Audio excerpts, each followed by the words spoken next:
मूर्तये नमः। ॐ शान्ति शान्ति शान्ति।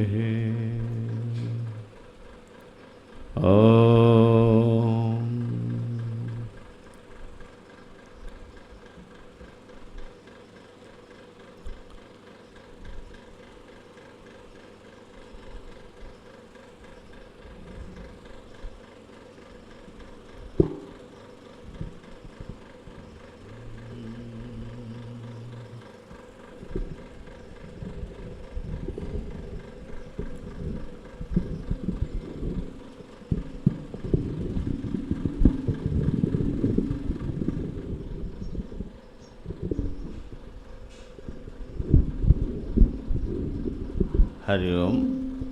थोड़ा आवाज कम करिए।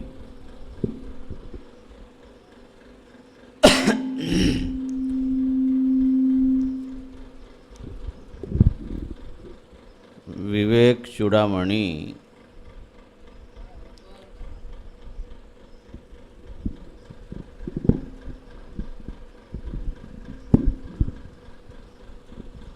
विवेक चूड़ामणि का चिंतन चल रहा था।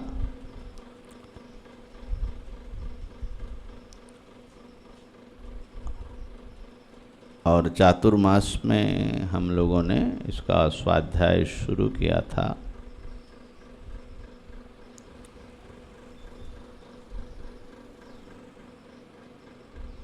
बाद में 15 दिन गीता जी के एकादश अध्याय विश्वरूपाध्याय का अध्ययन हुआ। अब पुनः विवेक चूड़ामणि का स्वाध्याय आज से शुरू हो रहा है। कल से अधिक मास शुरू हो गया, पवित्र अधिक मास। आज द्वितीया है और अधिक मास भर तो ये स्वाध्याय भगवत कृपा से चलता ही रहेगा। जो साक्षात उपस्थित है, संतजन, जिज्ञासुजन, और जो फेसबुक, यूट्यूब के माध्यम से सुनते हैं, उन सब का स्वागत है। हम लोगों ने 33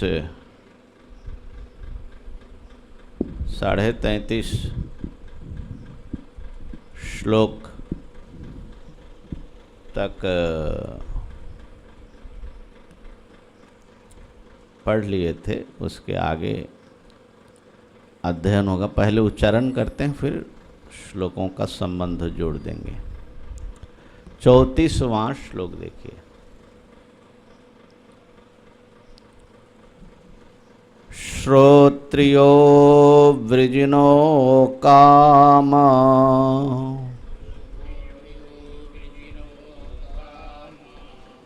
हतो यो ब्रह्मवित्तमः।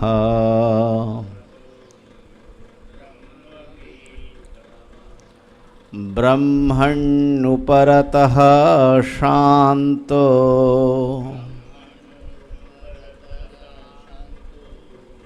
निरिन्धन इवानलः।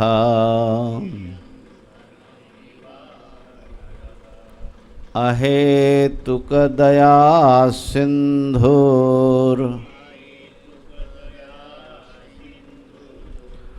बन्धुरानमतां सताम्।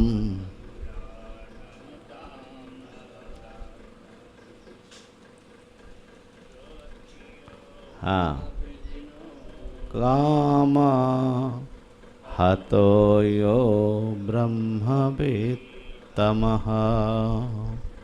ब्रह्मण्युपरतः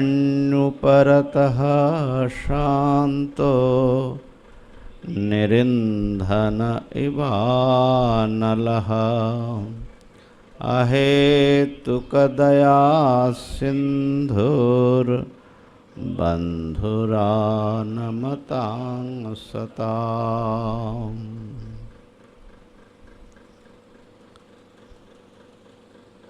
विवेक चूड़ामणि के प्रारंभ में ये बताया कि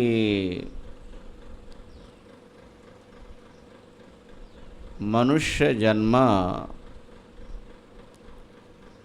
दुर्लभ हैं, उसमें मुमुक्षुता या मोक्ष की इच्छा होना और दुर्लभ है,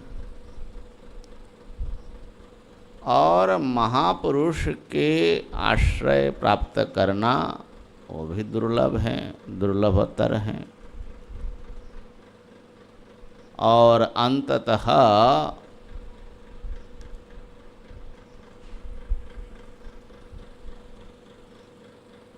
ब्रह्म विचार के द्वारा मुक्त हो जाना सबसे दुर्लभ है।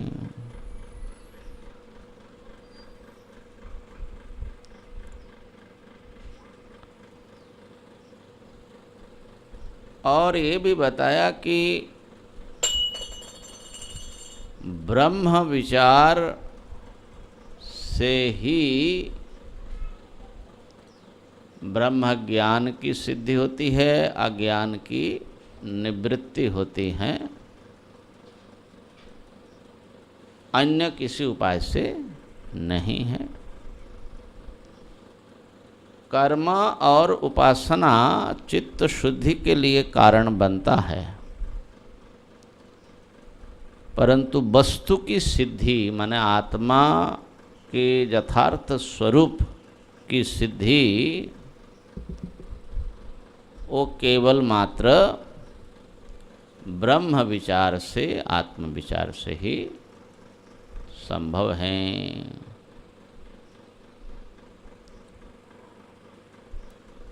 लेकिन उसके लिए विशेष योग्यता आवश्यक है। साधन चतुष्टय से संपन्न होना चाहिए अधिकारी को, और साधन चतुष्टय का स्वरूप क्या है वो भी वर्णन हुआ। नित्यानित्य वस्तु विवेक, वैराग्य, षट संपत्ति और मुमुक्षुता। इन चार साधनों का हम लोगों ने विस्तार पूर्वक चिंतन किया है। उसमें भी वैराग्य और मुमुक्षुता को भगवान भाष्यकार ने विशेष बताया है कि ये मंद हो तो साधक सफल नहीं होते, और साधन चतुष्टय संपन्न हो करके स्वस्वरूप का अनुसंधान करे, वही मोक्ष का कारण जो ब्रह्म साक्षात्कार है वो उसका कारण बनता है।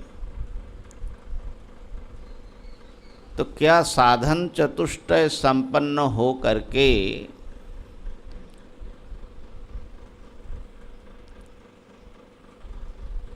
वो स्वयं ब्रह्म विचार में समर्थ हो जाता है अकेले ही? कहा कि नहीं, उसे गुरु के पास जाना चाहिए। पूर्व में जो अंतिम श्लोक आया था उसको देख लीजिए, 33वां श्लोक है। उक्त साधन संपन्नः तत्व जिज्ञासुरात्मनः उपसीदेद गुरुं प्राज्ञं यस्माद् बंध विमोचनम।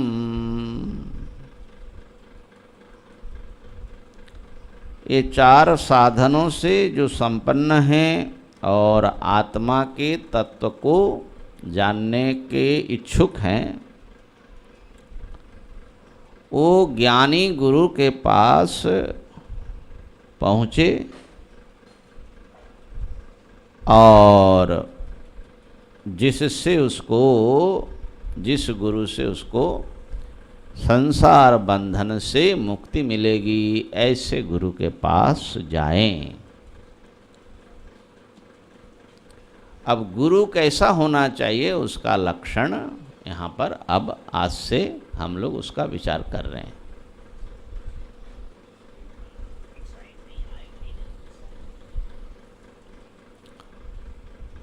तो शिष्य कैसा होना चाहिए?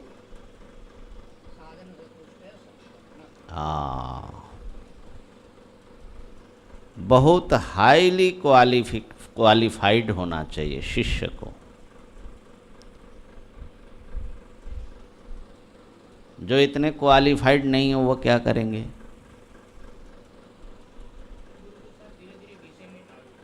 हाँ,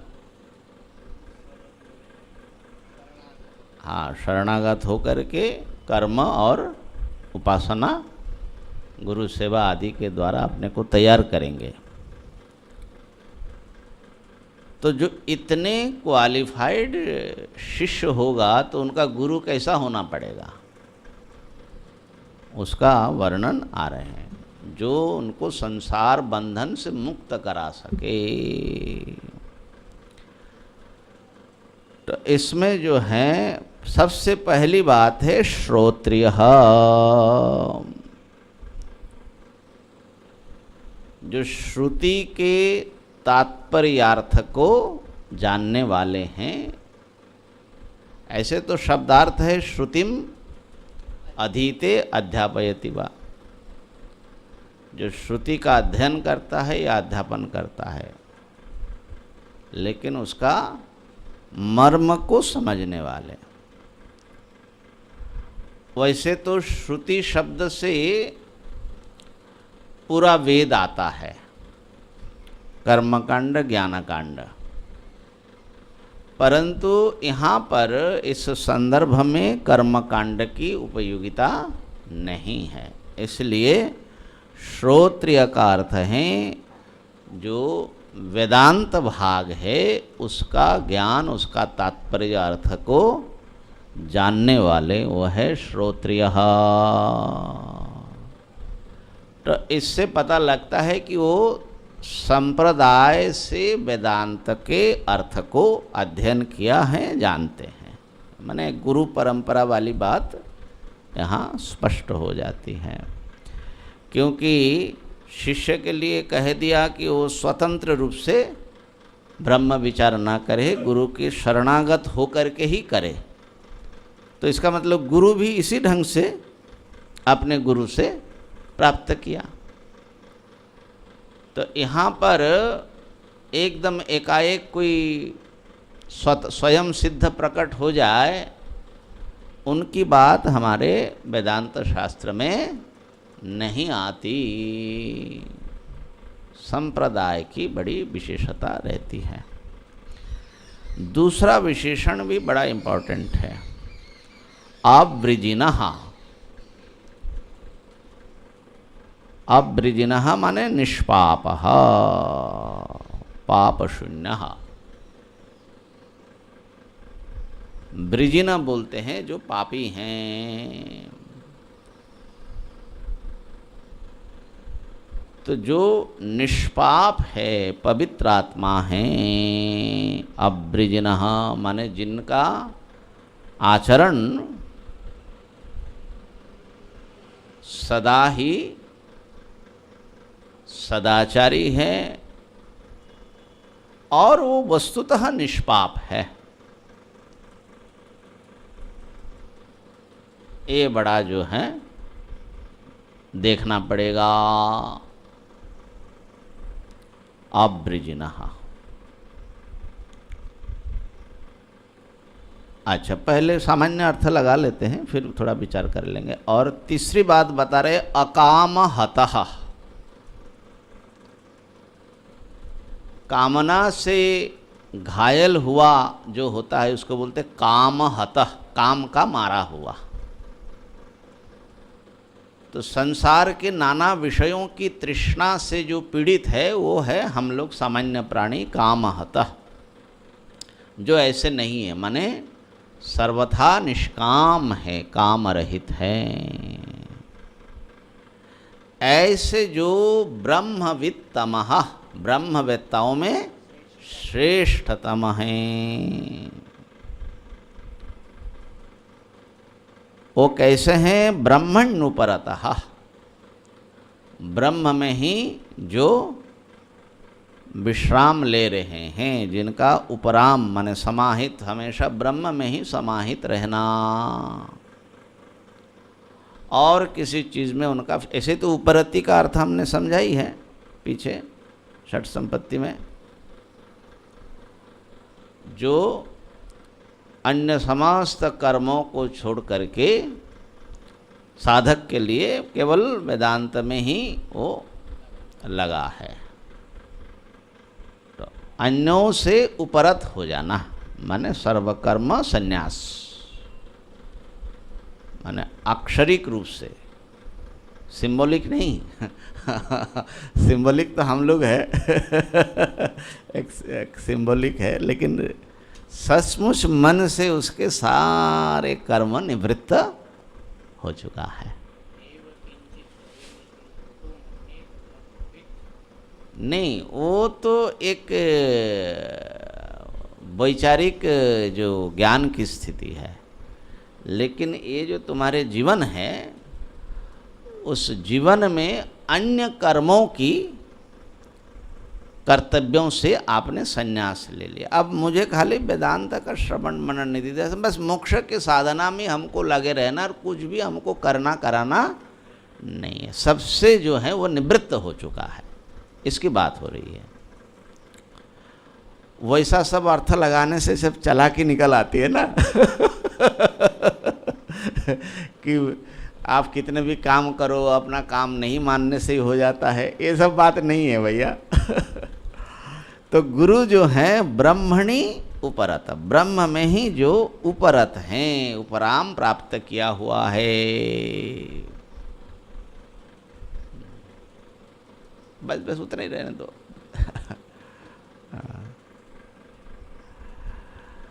तो और महाराज शांत, जो मन में जिनकी निरंतर शांति बनी हुई है, शांतः शमः, शम का क्या अर्थ किया था भाई? अच्छा, उस पर विचार करेंगे। शांतः निर्विकार, जो शांत हैं, कोई माने शरीर मन में उत्पात नहीं।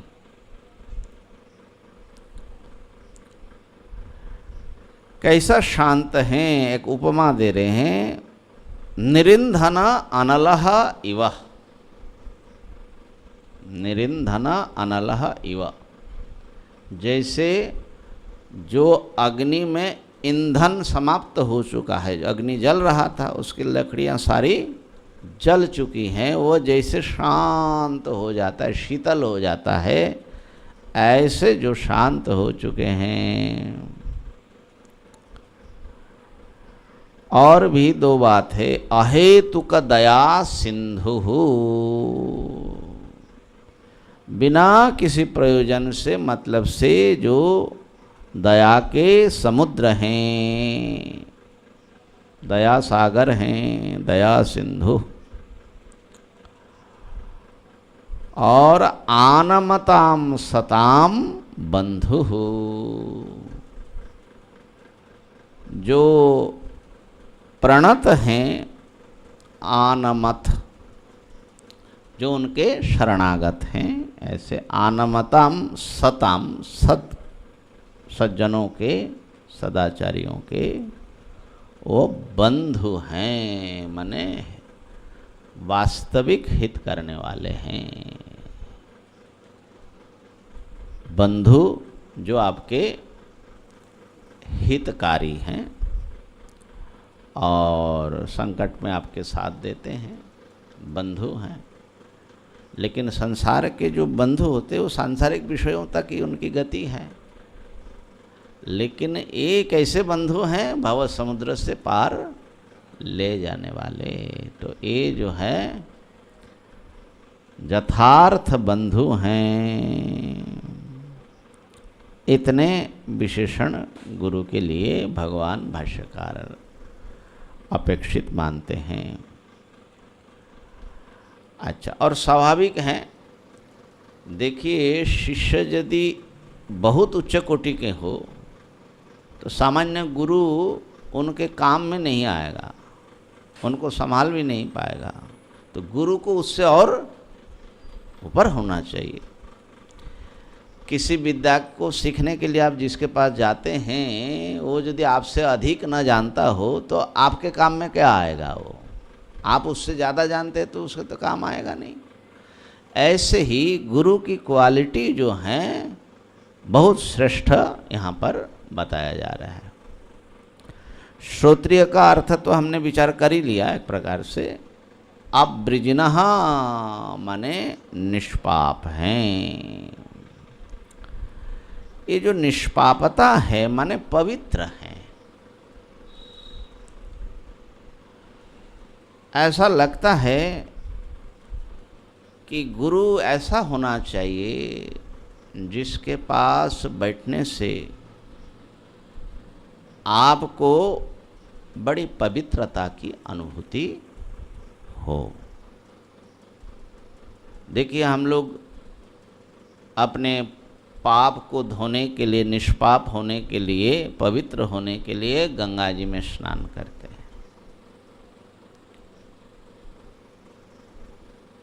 और गंगा मैया की महिमा ऐसी है कि हम लोगों को वो पवित्र करती हैं।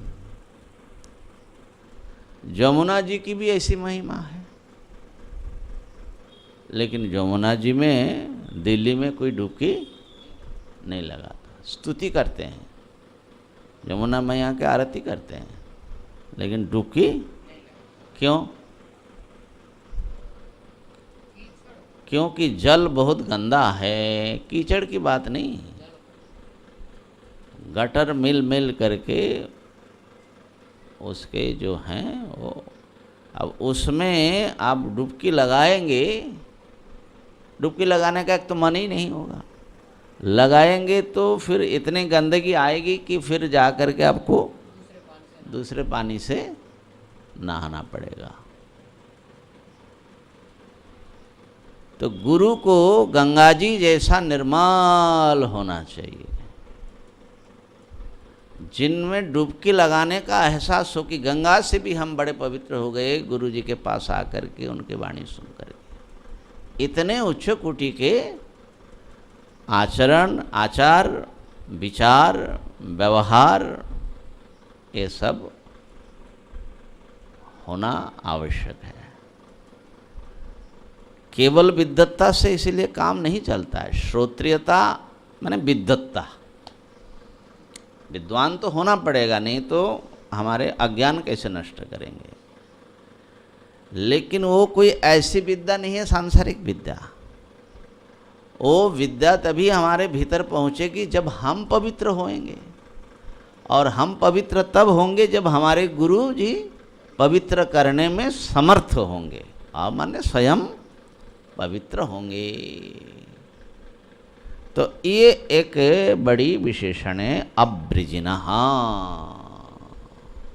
ये बात है। और फिर अकामहतः, ये दोनों चीज़ जो हैं एक साथ में जुड़ा है। जो विषय तृष्णा से पीड़ित न हो, आहत न हो।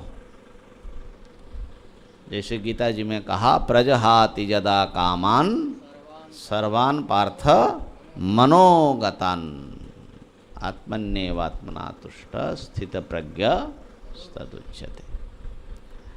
ये जो तीनों पद हैं, श्रोत्रिय, अवृजिनः, अकामः, ये असल में बृहदारण्यक के एक श्रुति के प्रकरण में ये वाक्य आया है, जहाँ पर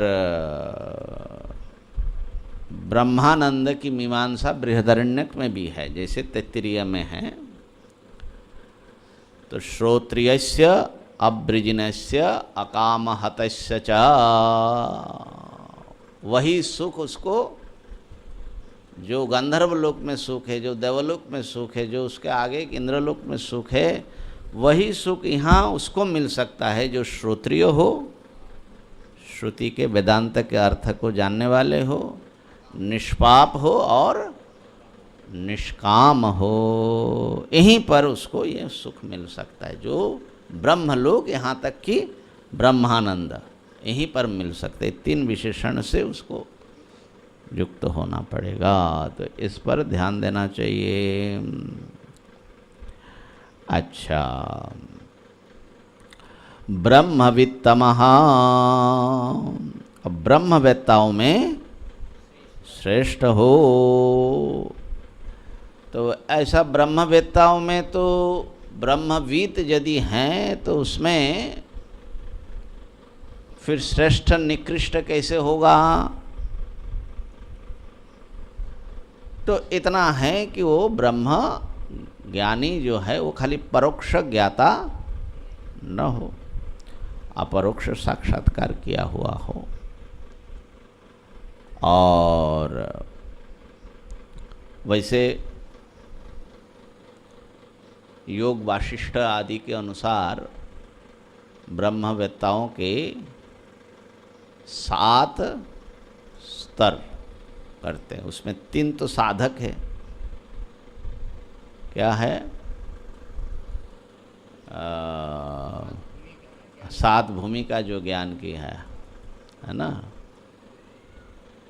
शुभेच्छा, सुविचारणा, तनुमानसा। शुभ इच्छा जिसमें आई कि हम ब्रह्म विचार करेंगे, गुरु के पास जा कर के शरणागत हो करके, तो श्रवण कर रहे हैं, वो है शुभेच्छु भूमिका में। उसके बाद जो मनन की भूमिका में पहुंच गया, श्रवण पर्याप्त हो चुका है, मनन चालू हो गया भीतर ब्रह्म विचार, वो है सुविचारणा, सुविचारणा। तीसरे हैं तनुमानसा, जिनके मन की वृत्ति क्षीण हो गई है, मन निधिध्यासन में जिसकी निष्ठा बन गई, ध्यान में लगे रहते हैं, ब्रह्म ध्यान में। और चतुर्थ से लेकर के 7 तक, माने बाकी जो 4 हैं वो ज्ञानियों की, ये जिज्ञासु हैं, साधक है, वो सिद्ध है। चौथे भूमिका में आते हैं, क्या है? सत्वापत्ति। सत्वापत्ति, जिन्होंने सत्व को प्राप्त कर लिया, माने ब्रह्म साक्षात्कार हो गया, ब्रह्मविद उनको कहा जाता है, ब्रह्मविद। फिर 5वीं भूमिका है असंग शक्ति। उस ब्रह्म ज्ञान के बल से वो किसी भी नाम रूप में उसकी संशक्ति चिपकते नहीं है, ऐसे हवा की तरह हो गए।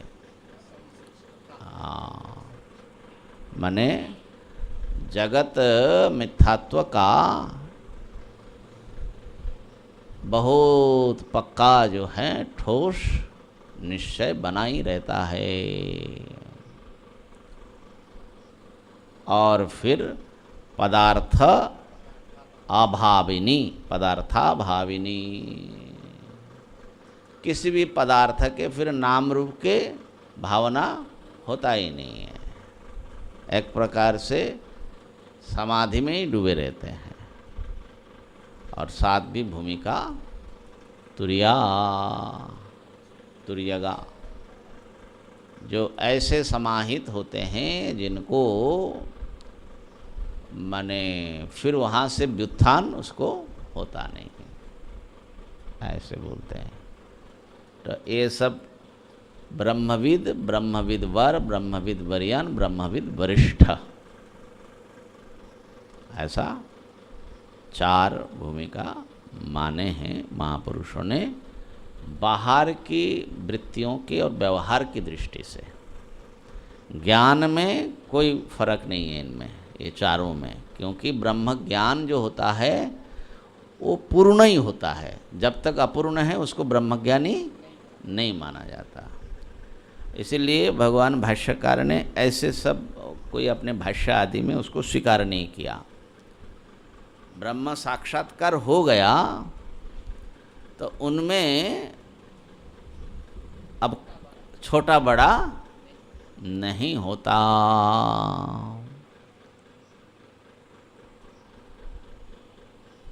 मधुसूदन सरस्वती जी ने, बल्कि हमारे अपने जो विद्यारण्य स्वामी जी जीवन मुक्ति विवेक में इसका वर्णन किया है। वेदांत के कुछ महापुरुष इस स्तर को बहुत महत्व देते हैं, ये जो भेद है। तो ब्रह्म साक्षात्कार किया हुआ जो है वो ब्रह्मवर है, वो मुक्त हो गए हैं, अब बंधन उनको अज्ञान नहीं है। लेकिन वो व्यवहार में लगे रहते हैं, उनके चित्त विश्रांत नहीं है। असंग शक्ति में वो उसको समाधि में जाते हैं, समाहित हो जाते हैं और फिर अपने से ही उत्थान हो जाता है, समाधि से बाहर आ जाते हैं। समाधि माने अन्य समाधि की बात नहीं है, ब्रह्म समाधि की बात, ये ध्यान रखना। समाधि सैकड़ों प्रकार के होते हैं। ये है ब्रह्मविद वरीयान, जो समाहित होते हैं। छठी भूमिका है ब्रह्मविद, ना ब्रह्मविद, ब्रह्मविद वर है ये जो समाहित हो जाते हैं। उससे आगे हैं ब्रह्मविद वरियान, जो समाहित होते हैं और अपने आप उनकी समाधि टूटती नहीं है, दूसरे को तोड़ना वो तोड़ना पड़ता है, उसे बाहर लाना पड़ता है ना। ब्रह्मविद वरियान, ऐसा सुनते महापुरुषों के जीवन में। ठाकुर रामकृष्ण परमहंस के जीवन में उनके कान में कुछ ओंकार का उच्चारण या ऐसा कभी कभी अपने से भी बाहर आते थे और बहुत बार जो है उनको जगाना पड़ता था।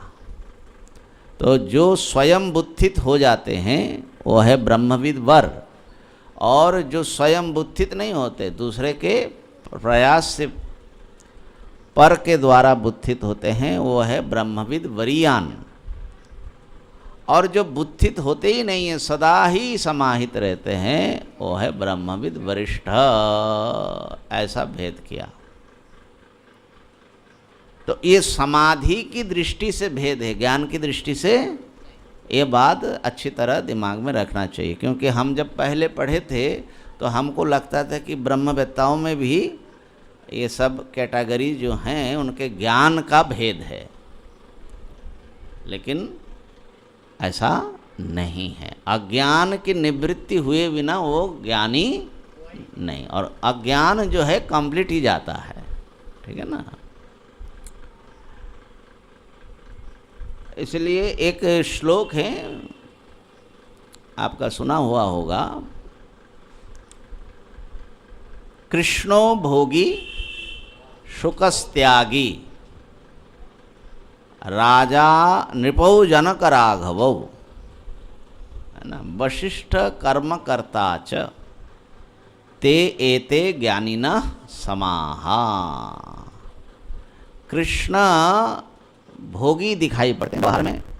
16,108 उनकी तो पत्नियां ही थी, और उससे मन ये विवाहित थे, उससे बाहर कितने थे माने गोपियां और ये सब देख लो। तो कृष्णो भोगी, शुकस त्यागी, और सुखदेव अरे कपड़ा पहनने का क्या है, माँ के पेट से निकला बोलते कि चल दिए नंगे ही वहाँ से चल दिए, है ना। शुकस्त्यागी। और जनक जी और रामचंद्र जी दोनों राजा थे, चक्रवर्ती, बड़ा भारी राज कर्मकांड संभालते थे। और वशिष्ठ जी बड़े विचित्र विलक्षण हैं।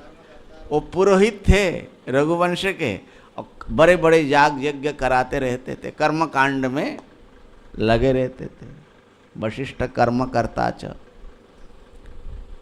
लेकिन ये सारे जो हैं, कृष्ण, सुखदेव, जनक और रामचंद्र जी और वशिष्ठ जी, बाहर से सब भिन्न देखते हैं, लेकिन ते एते ज्ञानिनः समाहा, ये समान ज्ञान वाले हैं। ज्ञान में कोई छोटे बड़े, ये अवतार की दृष्टि से विचार नहीं हो रहा है, इसलिए उसको ध्यान, माने विचार कहाँ पर किस दृष्टि से होता है उसकी बात है, ज्ञान की दृष्टि से बात हो रही है। तो इसलिए ज्ञान एक बार जिसको हो गया कि मैं ब्रह्म हूँ, अपरोक्ष, अब उससे कोई बड़ा ज्ञान और नहीं है। उस ज्ञान में कोई वृद्धि होगी, कोई कमी होगी, ऐसा नहीं हो सकता। इसलिए उसको पराविद्या, देविद्य वदितव्य पराचैव, परा माने सर्वश्रेष्ठ विद्या। तो यहाँ पर फिर ब्रह्मविद तमः ऐसा शब्द का प्रयोग क्यों किया?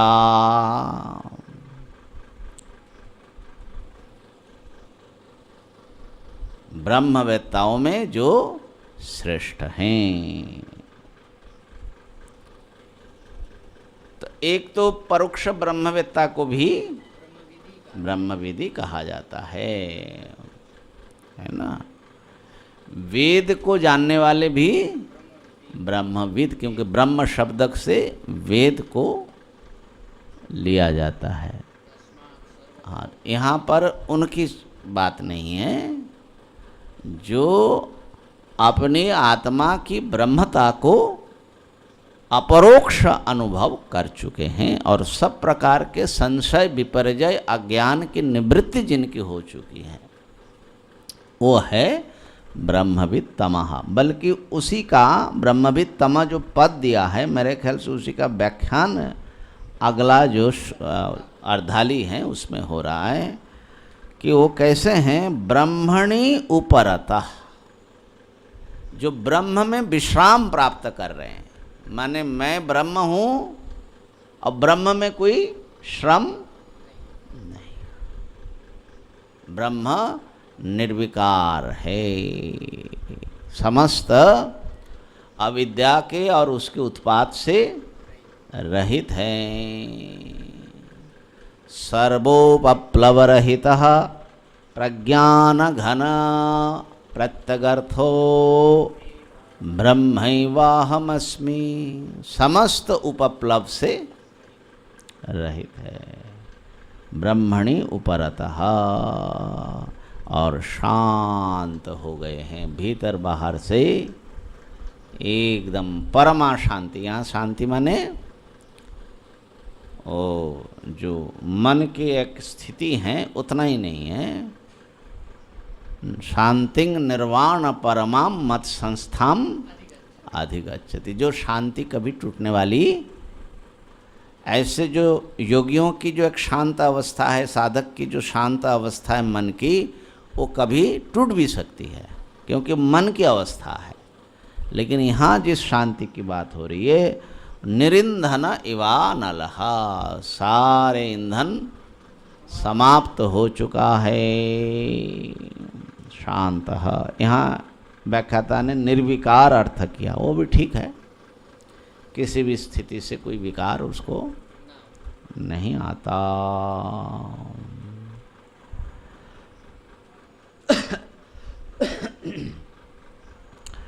एक शांत होता है, हम लोगों ने विचार किया था राग द्वेष का अभाव होना। अगर आपको राग द्वेष नहीं है किसी चीज़ में तो आप शांत हो गए, मन की शुद्धि का है। हाँ हाँ, सुखी न रह। हाँ, माने वो जो कामक क्रोधोत भवम वेगम वो थोड़ा शायद और आगे की बात है, लेकिन ये जो हैं एक जो मनुष्यों में आप देखेंगे एक स्थिति ऐसी होती है, हमारे जो पसंद हैं और नापसंद है उसमें हमारा बड़ा आग्रह रहता है, ऐसा होना चाहिए, ऐसा नहीं होना चाहिए, राग और द्वेष। और ज़्यादातर हम इसी से ड्राइव करते हैं, हमारी सारी प्रवृत्तियां जो है राग और द्वेष मूलक है ना। कुछ चीज़ें हम अच्छा मानते हैं और कुछ गलत मानते हैं, ये हमारे पसंद है, ऐसा मुझे मिले, ऐसा न हो। तो ये जो राग द्वेष जिनका जितना प्रबल है उतना ही वो अशांति में जीता है, बड़ा उनके भीतर उत्पात रहता है, बात बात पर भड़क जाते हैं, है ना। मन में कुछ ऊंचा नीचा हुआ, उत्पात मन में शुरू हो जाता है। ये मुख्य रूप से राग द्वेष का प्रभाव है। और जिनका राग द्वेष शांत हो गया है, संसार के प्रति उनकी दृष्टि नाम रूपों में जो है कि एक तो सब ब्रह्म ही है,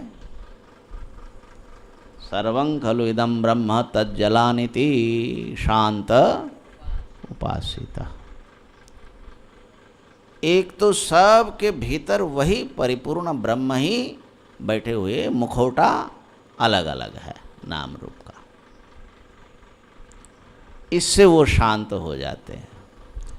दूसरा जो है वो नाम रूप से जो हमको इससे सुख इससे दुख होता है, इस सुख दुख का भी कोई ज़्यादा वैल्यू क्षणिक है, कितना सुख आया चला गया, कितना दुख आया चला गया, तो हमारा तो कोई खास उससे फर्क पड़ता नहीं है। तो इसलिए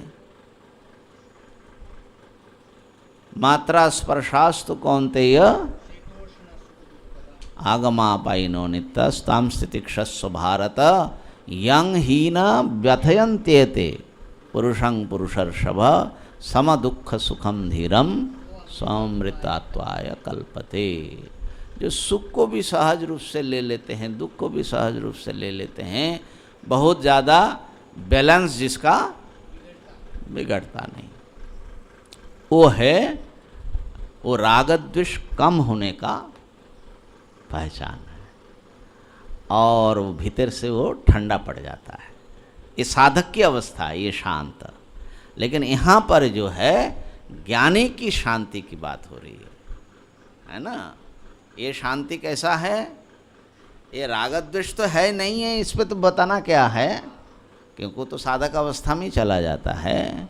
लेकिन इनका अज्ञान और कामनाएं और पाप ये सब खत्म हो चुका है, माने कोई आग बची नहीं। निरिंधन इवानल। सुनते हैं कि एक महात्मा जी थे और गंगा किनारे तट पर रहते थे, धुनी जला करके रमा करके, बड़ा तितिक्षु, बड़ा उनका सुनाम सुजश फैला कि बड़े सिद्ध महात्मा है। तो दो सत्संगी मित्र जो हैं उनके दर्शन के लिए गए। हाँ, वो बड़े माने सत्संगी थे और संतों के पारखी थे। देखो, संत तो गेरुआ पहनने से तो सभी सन्यासी मालूम पड़ते हैं, लेकिन आपके हरिपुर कला में तो बात अलग ही मालूम पड़ता है, बहुत गड़बड़ गड़बड़ चीज़ है। दुकानदार से लेकर, बनारस में भी दुकानदार से लेकर के सब गेरुआ पहन करके घूमता है। अब चाय बेचता है, वो गेरुआ पहना हुआ है, वो साधु जैसा। तो गए तो संत जी बैठे हुए हैं, शांत बैठे हैं। तो दोनों जा करके प्रणाम करके बैठे। एक मित्र दूसरे मित्र से कहते हैं कि आग जो है अभी कि खत्म हो चुका है?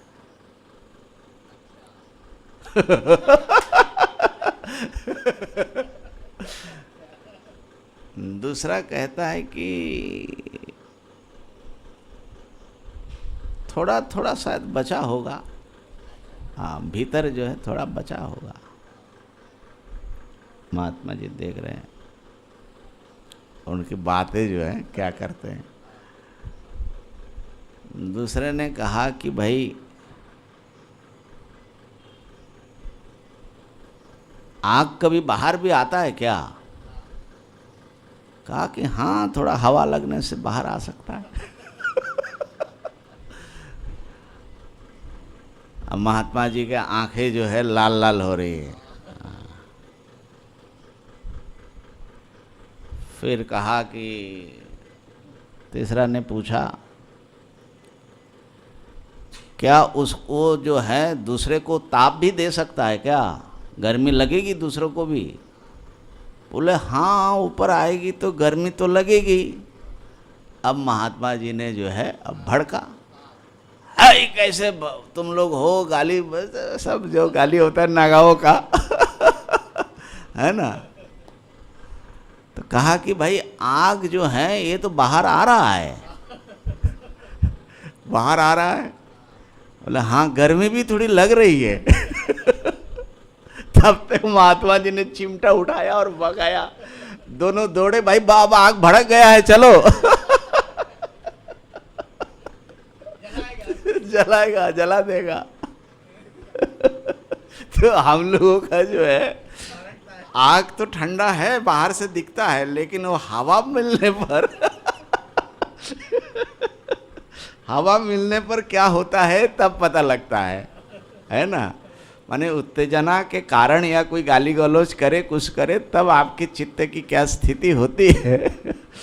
तो लेकिन यहाँ पर कह रहे हैं कि महाराज निरिंधन, वो अनल अग्नि बुझ चुका है उनका, ऐसा।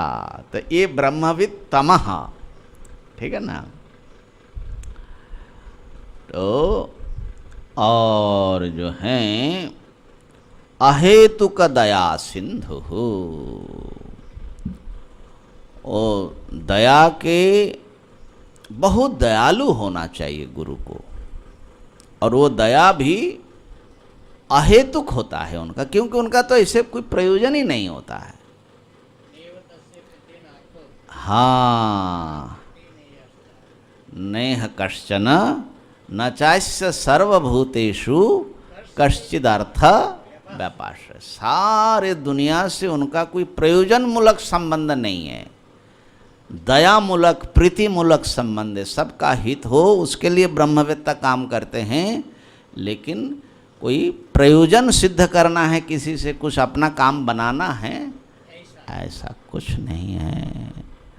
अहेतुक दया सिंधु। हमारे जो शास्त्रकार लोग थे उनके लिए एक विशेषण दिया जाता है कि परम कारुणिकः। चाहे जैमिनी जी के लिए हो, व्यास जी के लिए हो, परम कारुणिकः, शंकराचार्य जी के लिए हो, अत्यंत करुणा वाले। तो परम विशेषण इसलिए देते हैं कि उनको कुछ मतलब उसमें नहीं है। वो न भी करे शास्त्र की रचना तो भी उनका कुछ बिगड़ेगा नहीं, करने से उनको अपना कुछ फायदा होने वाला नहीं। फिर भी क्यों करते हैं? क्योंकि जब लोगों को देखते हैं कि ये कष्ट पा रहे हैं, तो ये कैसे कष्ट से ऊपर उठे, बाहर आए, उसके लिए उनकी प्रवृत्ति होती है। तो ये जो अहेतुक प्रवृत्ति है, अहेतुक करुणा है, इसलिए उनको कहा जाता है परम कारुणिका। जैसे हमारे भगवान शंकराचार्य जी महाराज, ये जो विवेक चूड़ामणि लिखा है, उनसे उनको अपना कोई प्रयोजन हित साधने वाला नहीं है, लेकिन मानवता के कल्याण के लिए उन्होंने ये रचना की। तो ऐसे अहेतुक दया सिंधु, ऐसा लगता है कि कुछ महापुरुषों में ऐसा दिखाई पड़ता है कि भीतर से तो दयालु होंगे, लेकिन बाहर से वो ज़्यादा काम के नहीं आते। लोक मंगल के लिए उनकी प्रतिबद्धता नहीं होती, तो उनसे भी ज़्यादा हमारा कोई लाभ नहीं होगा, है ना। और बंधुरानमताम सताम, जो प्रणत जन हैं, आनमतम आसमंतात नमतम, जो उनके शरण में आए हुए, माने उपलक्षण है, हाँ, शरण में आए हुए जो सज्जन हैं, मुमुक्षु हैं, उनके ये बंधु हैं। जैसे पिता छोटे बच्चे का हाथ पकड़ करके ले चलते हैं, जैसे सुहृद अपने मित्र के हित के चिंतन में प्रयास करते रहते हैं, हित में, ऐसे ये बंधु हैं। संसार के जो बंधु होते हैं वो असल में बंधु नहीं होते, बंधु हैं लेकिन वो संसार में बांधने वाले होने से अंततः तो वो दुश्मन ही होते हैं, है ना। और ये जो हैं बंधु हैं क्योंकि वो मुक्त करने वाले हैं। वो मुक्ति कैसे हो उस प्रयास में ये लगे रहते हैं, हर संकट में वो जो है उनका साथ नहीं छोड़ते। आत्मैव ह्यात्मनो बंधुर, वो जिस अर्थ में बताया वो अर्थ जो है यहाँ पर भी गुरु के लिए भी घटता है।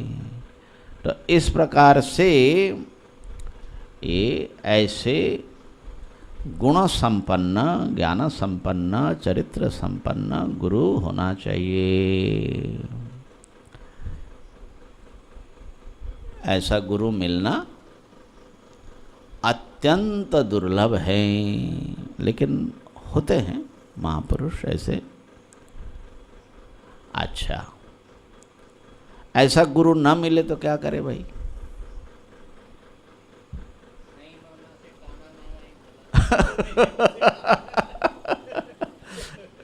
ऐसा है कि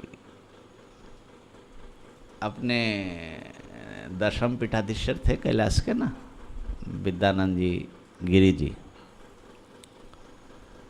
तो कहते थे कि देखो तुम्हारे लिए इस कलियुग में आजकल कोई व्यास वशिष्ठ आने वाले नहीं है।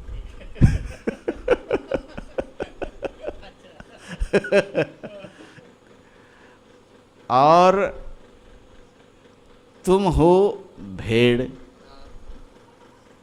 और तुम्हारे बीच बीच में छटाई करनी पड़ती है, जो रोए होते हैं ना भेड़ के।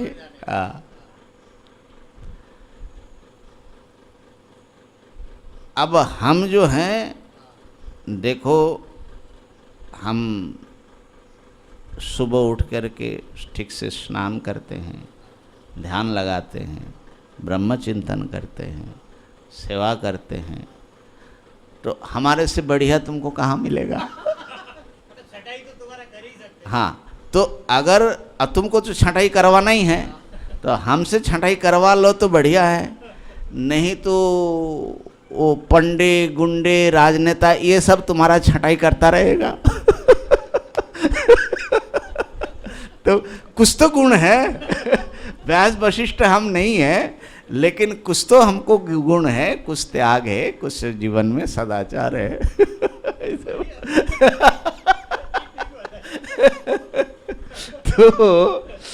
तो भाई व्यास वशिष्ठ नहीं है तो आप कोई चेला बनो ही ना, ऐसा कैसे होगा? चेला तो बनना ही पड़ेगा।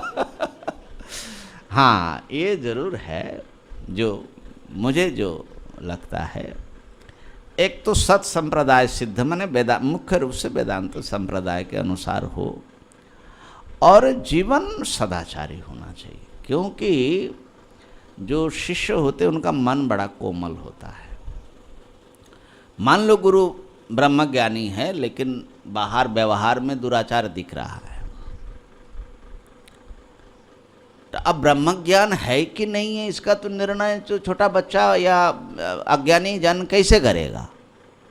बल्कि इस तरह से ठगे बहुत जाते हैं, है ना। ये सब जो कांड सब घटता है, ये सब जो हैं ये समस्या इसी में हो जाती है कि भाई अब गुरु जो है, गुरु का विचार न करो फलाना इत्यादि सब रहता है। लेकिन हमारे शास्त्र में गुरु का बड़ा विचार करके, माने वेदांत में ये आपको विशेषता मिलेंगी, विचार खूब करो गुरु करो जान के, पानी पियो छान के, है ना। नहीं तो बड़ा दुख होगा भैया, जिंदगी में बहुत पछताना पड़ता है। तो एक तो जिनकी सन्निधि से आप देखो,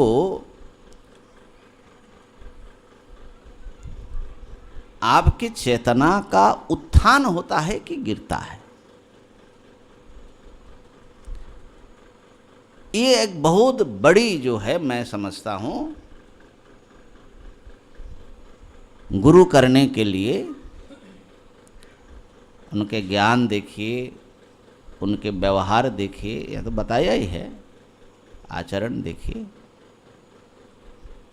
और उनसे आपको प्रेरणा किस बात की मिल रही है। उनके जीवन से, उनके उससे आपको त्याग की प्रेरणा मिलती है कि भोग की प्रेरणा मिलती है, ब्रह्मनिष्ठा की प्रेरणा मिलती है कि राजनीति की प्रेरणा मिलती है। श्रवण मनन निधिध्यासन में लगे रहने की इच्छा होती है कि बहुत सारा चीज़ें बढ़ाओ और अपना खूब फैलाओ, कैसा होता है। तो जहाँ जिनकी सन्निधि से आपका एक साधना चालू रहती है, आपकी चेतना का उत्कर्ष होता है, जिनके पास भगवत चिंतन, भगवत स्वरूप का कथन आलोचन चलता रहता है ना। रामकृष्ण परमहंस प्रायः बोलते थे कि जो भगवान की कथा के सिवा और कोई बात नहीं करता है वही साधु है। ऐसे जो सच्चे साधु है उनके शरण में रहो।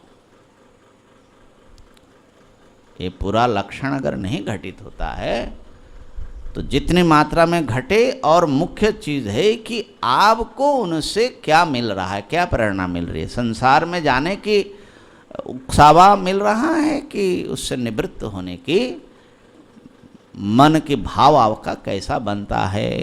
तो ये एक बड़ा मैं समझता हूँ कि सिम्टम है। तो इस प्रकार से ये जो हैं ऐसे गुरु के पास जा कर के फिर अपने आत्मज्ञान की बात करें। गुरु का लक्षण यहाँ पर पूर्ण हो गया। आज इतना ही। ओम पूर्णमदः पूर्णमिदं पूर्णात् पूर्णमुदच्यते पूर्णस्य पूर्णमादाय पूर्णमेवावशिष्यते।